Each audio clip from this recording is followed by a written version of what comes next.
उनको लगता है कि भाई 5-6 एजेंसीज को लगाऊंगा और इसको कैसे भी भाई गुमराह करके सर झुकवाऊंगा। मैं वैसा आदमी नहीं हूँ।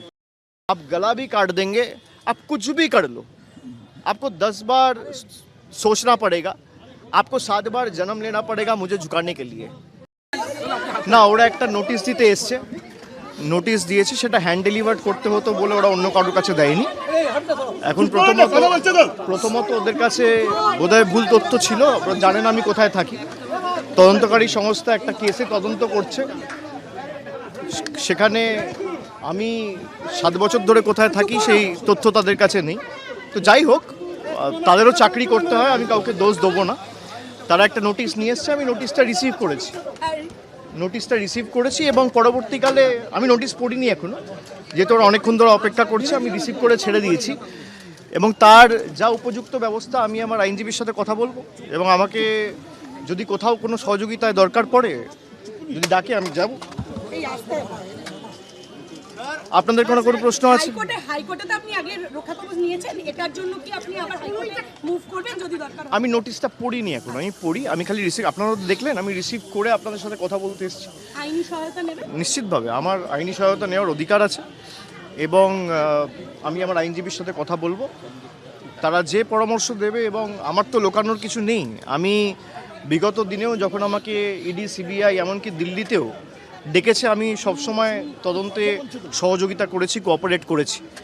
এখানেও আমাকে যখন ডেকেছে নবজোয়ারের সময়, আমার পদযাত্রা আটকে, কর্মসূচি আটকে, একবার সিবিআই ডেকে পাঠিয়েছে, একবার ইডি ডেকে পাঠিয়েছে, আমি গেছি।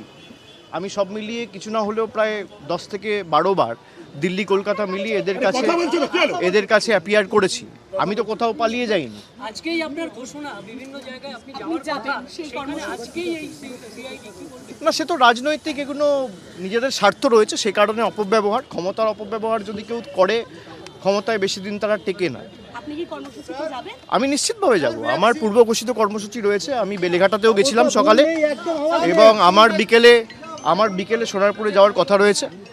যদিও ওখানে ওরা একটা অশান্তি তৈরি করার চেষ্টা করছে এবং যারা এলাকায় যারা ভিকটিম ফ্যামিলি তাদেরকেও বিভিন্নভাবে শাসানো হয়েছে। আমি বেলেঘাটাও বিশ্বজিৎ পটনায়কের পরিবারের সাথে দেখা করলাম, ওদেরকেও যেভাবে ভয় দেখানো হচ্ছে। ওদের বাড়িতে গিয়ে আমি যখন বেলেঘাটার পার্টি অফিসে ওদের সাথে মিট করি, ওই সময়টাতেও ওদের বাড়িতে গিয়ে বিজেপির কিছু লোকেরা ধমকাচ্ছে, চমকাচ্ছে এবং পুলিশ নীরব দর্শক, তাদেরও চাকরি বাঁচাতে হবে, সুতরাং কিছু করার নেই। কিন্তু আমরা এই লড়াইয়ের ময়দান থেকে সরবো না। এসব করে আমাকে আগেও দমাতে পারেনি, আমি আগামী দিনেও মাথা নত করার ছেলে নয়। আপনারা কেএমসি নিয়ে আমাকে প্রশ্ন করেছেন যে কেএমসি আমাকে নোটিশ দিয়েছে। কেএমসি যে নোটিশ দিয়েছে তার রিপ্লাই আমি ইতিমধ্যেই দিয়েছি এবং গতকাল আমরা হাইকোর্টেও মুভ করেছি, কোর্টে কেসও ফাইল করা হয়েছে। যদি কেউ ভাবে যে ডেকে ভয় দেখিয়ে, চমকে, জোর জবরদস্তি ফেক কেসে ইমপ্লিকেট করে জেলে ঢুকিয়ে আমাদের মাথা নত করবে, আমরা ওই ধাতুতে তৈরি নই। সবাই অমিত শাহর পদলেহন করে বিজেপিতে যোগদান করে নিজেদের রাজনৈতিক স্বার্থ চরিতার্থ করতে বিজেপিতে যায় না। যাদের মাথার উপর 2, 3, 4টে করে সিবিআই ইডি কেস ঝুলছে, যাদের মাথায় 2, 3, 4টে করে ইডি সিবিআই কেস ঝুলছে, তারা আজকে দুর্নীতি রোধ করা নিয়ে বড় বড় ভাষণ দিচ্ছে। যারা তৃণমূলকে চোর বলে, বাংলায় স্বাধীনতার পর প্রফুল্ল সেন, প্রফুল্ল ঘোষ, অজয় মুখোপাধ্যায়, সিদ্ধার্থ শঙ্কর রায়, পরবর্তীকালে সিপিএম জমানায় জ্যোতি বসু, বুদ্ধ ভট্টাচার্য, পরিবর্তনের পালাবদলের পর মমতা ব্যানার্জি সহ কোনো মুখ্যমন্ত্রীকে দোকান কাটার মতো টিভির ক্যামেরার সামনে হাত বার করে টাকা নিতে দেখা যায়নি।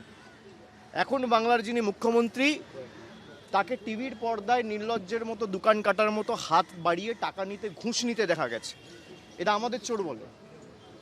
মানুষ বোকা নয়। যারা লুটপাট করে ক্ষমতায় এসছে, যেভাবে রাষ্ট্রশক্তিকে ব্যবহার করে অনৈতিকভাবে ক্ষমতায় এসছে, এর বিচার মানুষ আগামী দিন করবে, এই বিশ্বাস আমার জনগণের উপর এবং গণতন্ত্রের উপর আছে।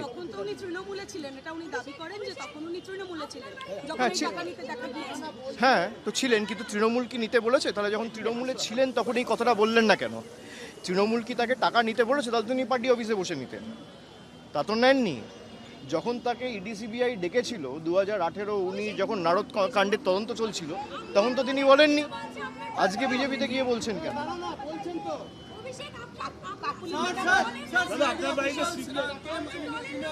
बता दिया ना भैया, कुछ नहीं, उनको एक नोटिस देना था, वो नोटिस मुझे खुद रिसीव करना था, इसलिए वेट कर रहे थे। वो दूसरा जगह गलती से चले गए थे, उनको पता नहीं है मैं कहाँ रहता हूँ, तो मैंने आप लोगों के द्वारा ये बोला कि किसी को अगर नोटिस देना है तो मैं यहाँ हूँ, वो आ जाए और নোটিশ দে।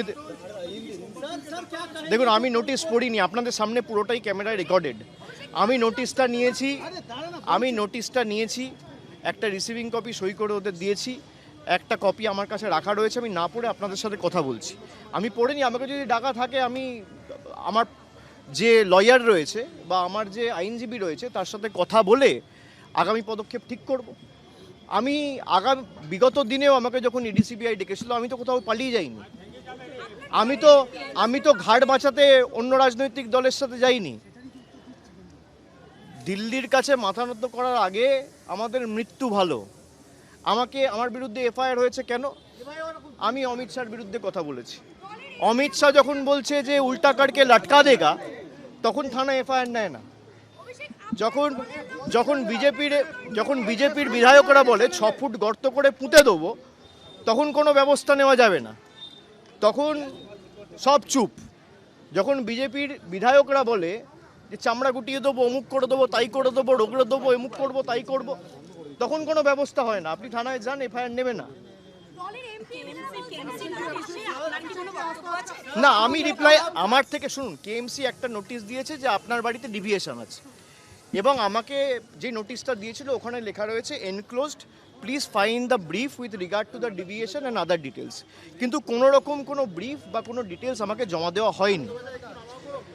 এবং যখন তারা নোটিশটা সার্ভ করতে এসেছিল, আমার কাছে পুরো সিসিটিভি ফুটেজ রয়েছে যে তারা কোনো ডিভিয়েশন বা ব্রিফ ছাড়া খালি নোটিশটা লাগিয়ে চলে গেছে। আমি তার রিপ্লাই দিয়েছি এবং আইনত আমি টেক আপ করে গতকাল হাইকোর্টে মামলা ফাইল করেছি। মামলা বিচারাধীন, কোর্টে বিচার হবে।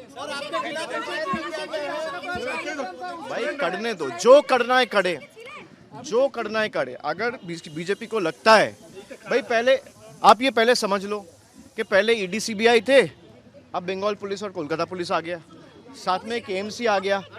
पहले 2-3 इन्वेस्टिगेटिंग एजेंसीज थे, अभी 5 है। उनको लगता है कि भाई 5-6 एजेंसीज को लगाऊंगा और इसको कैसे भी भाई गुमराह करके सर झुकवाऊंगा। मैं वैसा आदमी नहीं हूँ। आप गला भी काट देंगे, आप कुछ भी कर लो, आपको 10 बार सोचना पड़ेगा, आपको 7 बार जन्म लेना पड़ेगा मुझे झुकाने के लिए। हम लोग तो गद्दार नहीं है, हम लोग আরে ক্ষমতা থাকলে গ্রেপ্তার করে নিয়ে যাক, আপনি কি ভাবেন আমাদের? আমি আইনত লড়বো, আপনি ফলস কেসে ইমপ্লিকেট করে আমাকে গ্রেপ্তার করবেন। আপনি গ্রেপ্তার করে নিয়ে যান, সিআইডি আপনার, ইডি আপনার, সিবিআই আপনার, কলকাতা পুলিশ আপনার, ওয়েস্ট বেঙ্গল পুলিশ আপনার, আপনি নিয়ে যান। আমি তো পালিয়ে যাচ্ছি না, আমি এখানে আছি, আপনাদের প্রশ্ন ফেস করছি। सर पोस्ट पोल वायलेंस में जो लोग पीड़ित हैं उनके साथ आज मुलाकात करने जाएंगे, सर क्या अवस्था में अभी है? मैं गया था सुबह, एक परिवार से मिला था, अभी फिर आधे घंटे 1 घंटे में निकलूंगा, दूसरा एक परिवार से सोनारपुर में भी मिलने जाऊंगा। सर ये होल्डिंग सेंटर्स के ऊपर क्या कहना है? होल्डिंग सेंटर्स जो सेटअप किया गया है, वो सर होल्डिंग सेंटर्स के ऊपर, सर होल्डिंग सेंटर আপনার কানে কানে বলেছে, আপনার কানে কানে বলেছে। দল সমষ্টিগত পরিবার, দলে আলোচনা করার সুযোগ রয়েছে, অনেকে আলোচনা করছে দলের ভিতর, অনেকে সমালোচনা করছে, আমি পুরোটাকেই স্বাগত জানাচ্ছি। होल्डिंग सेंटर में क्या कहना है सर? इलीगल है, कोई रूल फॉलो नहीं करके किया गया है।